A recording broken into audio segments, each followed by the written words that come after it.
എല്ലാവർക്കും മനുക്കുട്ടൻസ് കിച്ചണിലേക്ക് സ്വാഗതം. എല്ലാവർക്കും സുഖല്ലേ? ഇന്ന് നമുക്ക് പോംഗ്രാനൈറ്റിൻ്റെ ഒരു ഷേക്ക് ആയാലോ. ഇത് പോംഗ്രാനൈറ്റ് മാതളപ്പഴം എന്ന് പറയും. ഇതിൻ്റെ ഒരു ഷേക്ക് ഉണ്ടാക്കാം. അതെങ്ങനെ ഉണ്ടാക്കാമെന്ന് നമുക്ക് നോക്കാം.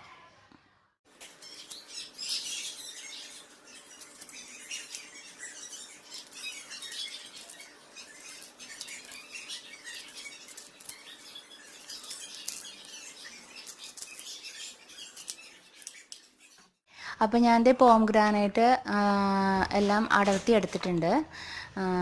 ഇനി ഞാൻ മിക്സിയുടെ ജാർ എടുത്തിട്ടുണ്ട്. അതിലേക്ക് നമുക്ക് ഈ പോംഗ്രാനൈറ്റ് ആഡ് ചെയ്യാം.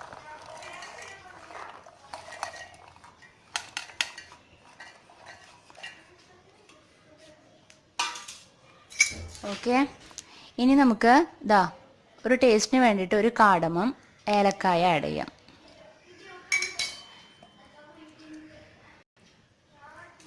ഇനി നമുക്ക് ആവശ്യമുണ്ടെങ്കിൽ മാത്രം പഞ്ചസാര ആഡ് ചെയ്യുക കേട്ടോ. നിങ്ങൾക്ക് ഇഷ്ടമുണ്ടെങ്കിൽ മാത്രം പഞ്ചസാര ആഡ് ചെയ്യുക. അത് താല്പര്യമില്ലാത്തവർക്ക് ആഡ് ചെയ്യണ്ട. ഇനി നമുക്ക് കുറച്ച് ഐസ്ക്രീം, അത് നിങ്ങളുടെ കയ്യിൽ ഏത് ഫ്ലേവർ ഉള്ളതെന്ന് വെച്ചാൽ അതെടുത്തോളൂ. ഞാനിതിപ്പോൾ വാനിലയാണ് എടുത്തിരിക്കുന്നത്. വാനില ഐസ്ക്രീം ആഡ് ചെയ്തു.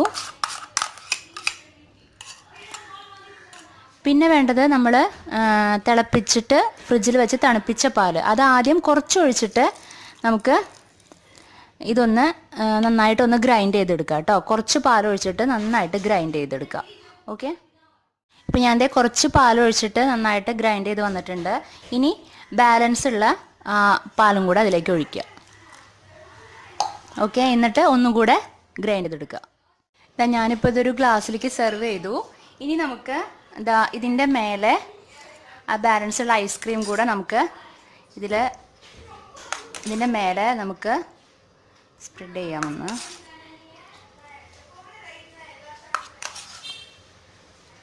നിങ്ങൾക്ക് ഇഷ്ടമുള്ള ഫ്ലേവർ യൂസ് ചെയ്യാം കേട്ടോ. ഞാൻ ഇപ്പോൾ വാനിലയാണ് എടുത്തിരിക്കുന്നത്. അപ്പോൾ അതെല്ലാം നിങ്ങൾക്ക് സ്ട്രോബെറിയോ പിസ്തയോ ഏത് ഫ്ലേവർ വേണമെങ്കിലും യൂസ് ചെയ്യാം. എന്നിട്ട് അതിൻ്റെ മീതെ പോംഗ്രാനൈറ്റ് നമ്മൾ കുറച്ച് മീതെ ഒന്ന് സ്പ്രെഡ് ചെയ്ത് കൊടുക്കുക. നല്ലതാണ്, നല്ല ഹെൽത്തിയാണ്.